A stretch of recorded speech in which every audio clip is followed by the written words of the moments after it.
بسم الله الرحمن الرحيم. مندوبات يوم الفطر.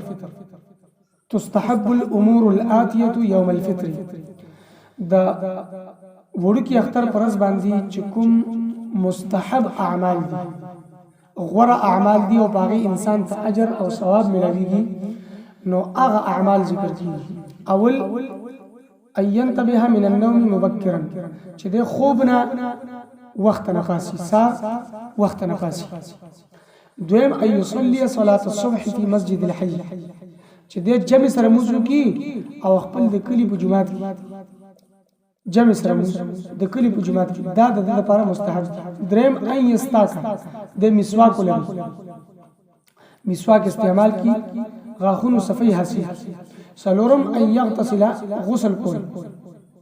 پنځم ان يلبس احسن ثيابه، چې د خسته کپڑے د شریعت موافق او خسته کپڑے واچي، لکه یا خو نوې کپڑے کنه ویني چې وینځل شي صفا کپڑے.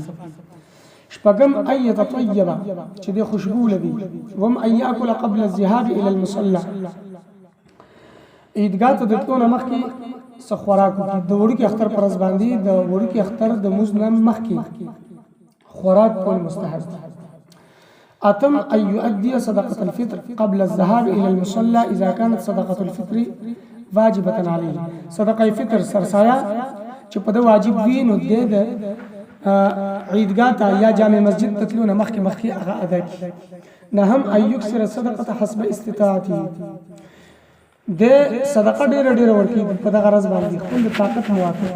صدقه فطر غوړ کو د دین علاوه طاقت وي نو اسیم صدقه په دې غرض باندې وکړي. لسم ان يظهر الفرح والبشاشه، چې د خوشحالي په دې غرض باندې دا په دې غرض باندې د ښکار کی په دې باندې خوشحالي ښکاروي، لکه په دې غرض ظاهر وي چې د خوشاله شي. یولسم ان يبتكر الى المصلى ماشيا مبكرا سرا ويقطع التكبير اذا انتهى الى المصلى، چې د اختر مز د لپاره وخت نه لړ شي او اختر مز د لپاره چې د زی په لار باندې د رو आवाज سره پزړه کې د تکبیر وي، الله اکبر الله اکبر لا اله الا الله والله اکبر الله اکبر ولله الحمد. دا تکبیرات وي او د عیدګاه طرف ته یا جامع مسجد طرف ته ځي. دولسم ان يرجع من المصلى بطريق اخر، چې د واپس شي د عیدګاه یا جامع مسجد نه په بل لارې باندې، کوم لارې باندې لاړ نو هغه لارې باندې بیا واپس نه راځي، په بل لارې لاړ شي. دا مستحب بهتر طریقه ده. او دا یو لسم چې کوم مستحب ذکر شونه په دې کې ماشي، چې د پیادل لشي، پیادل تل مستحب او غوړه دي. په سورلې لاړ داون جایز ده، خو پیادل تل مستحب دي او غوړه دي. دې سره یو مسله ذکر کړي چې د وړوکي اختر او د لوی اختر پرز باندې دواړو اختر پرز باندې د سار مز نرستو او د اختر د مز نمخ کې نفل نشته. د اشراق مز شو او که اسی نفل دي، صلات حاجت ته یا صلات تبنور نوافل په دې رز باندې دا نفل ادا کول مکروه دي، کله جمعات کې ادا کوي او کور کې.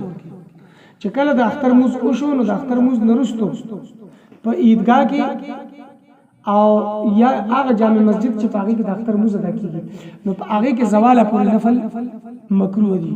او چې د عیدګاه او د دغه نه جامع مسجد نه علاوه بل ځکه یا په کور کې د نفل ادا کوي نو دا نفل جایز.